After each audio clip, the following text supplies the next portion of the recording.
पुण्य भाग्य भेज दिया है और पौर्णमासी देवी के आशीर्वाद से हमारा सब कुछ फलता फूलता जाएगा। तो समय के अनुसार गोलोक बिहारी भगवान श्री हरि नंद गोकुल में यशोदा जी के आंगन में यशोदा जी के कोख में आए। जैसे मथुरा में देवकी के गर्भ में 8वें गर्भ में भगवान कृष्ण आए, वैसे यशोदा के कोख में भी भगवान श्री कृष्ण आए। अष्टमी मासी ते स्त्रियों दे नामनी नंद भार्याया देवकी यशोदा यशोदेती च। यशोदा देवकी दो नाम है, इसलिए वसुदेव पत्नी देवकी के साथ में उनकी मित्रता रही है। उधर में माता देवकी गर्भवती है, इधर में भी माता यशोदा गर्भवती रही। अब एक ही समय में जो कि गर्भ काल है तो असंपूर्ण है, गर्भ काल संपूर्ण नहीं, केवल 8वें महीना अष्टमे मासी ते स्त्रियों देवकी च यशोदा च सुषुवाते समम तदा। एक ही समय में कृष्ण को दोनों जगह जन्म हुआ।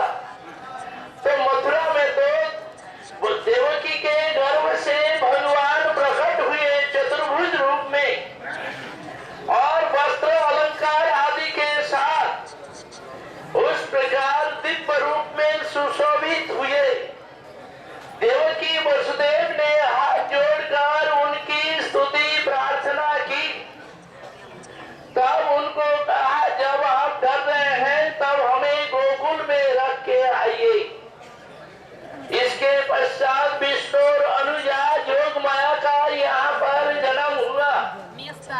भगवान ने देवकी वसुदेव को कहा, एतद्वाम दर्शितम रूपम प्राग्जन्म स्मरणाय में, मैंने अपना स्वरूप जो दर्शन कराया यह पहला जन्म स्मरण दिलाने के लिए। पहले आप लोग पृथ्वी और सुतपा के रूप में बहुत काल तक आराधना की है, तो आपकी तपस्या से संतुष्ट होकर मैंने दर्शन दिया। तब आपने मुझे पुत्र रूप में पाना चाहा। मेरे समान, मेरे बराबरी और मेरे मुझसे बढ़कर कोई नहीं है, इसलिए मैंने ही अपने को पुत्र रूप में दान किया।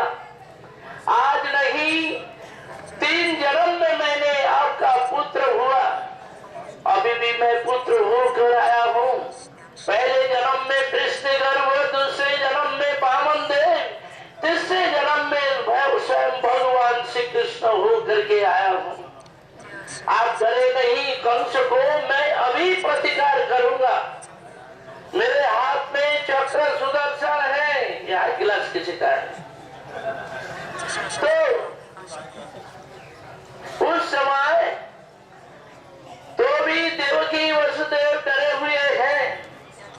उनको देख करके बोले कि अच्छा, मैं प्राकृत शिशु बहुवह, मैं बालक बन जाता हूँ, मुझे गोकुल में रख के आइए।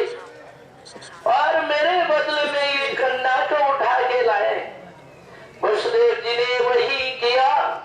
कृष्ण को नंद गोकुल में यशोदा जी के कोख में सुलाकर योग माया जी को उठा कर ले गए।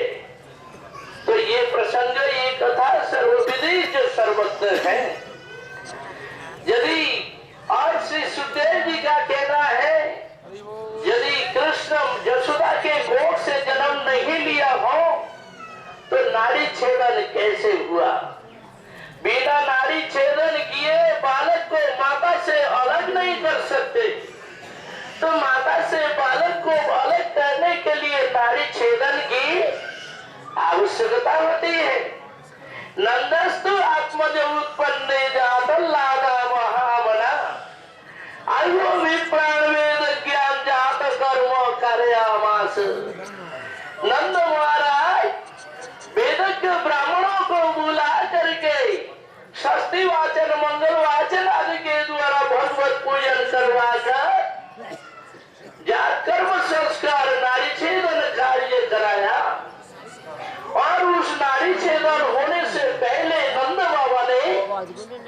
7 तिल के बाहर सोने से ढक करके ब्राह्मणों को दान किया।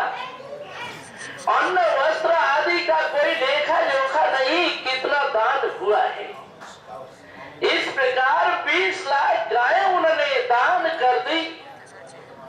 तो इस ऐसे ऐसे ब्रजभूमि में दान हुआ। अब आप माताएं जानती हैं कि बच्चे का जन्म होने पर सूतक लग जाता है। क्या सूतक लगने पर दान होता है? यहाँ तो नंदू महाराज जी ने 20 लाख गाय दान कर दी, 7 तिल के बाहर सोने से ढक करके दान किया। अन्न और वस्त्रों की कोई लेखा जोखा नहीं, कितना दान किया।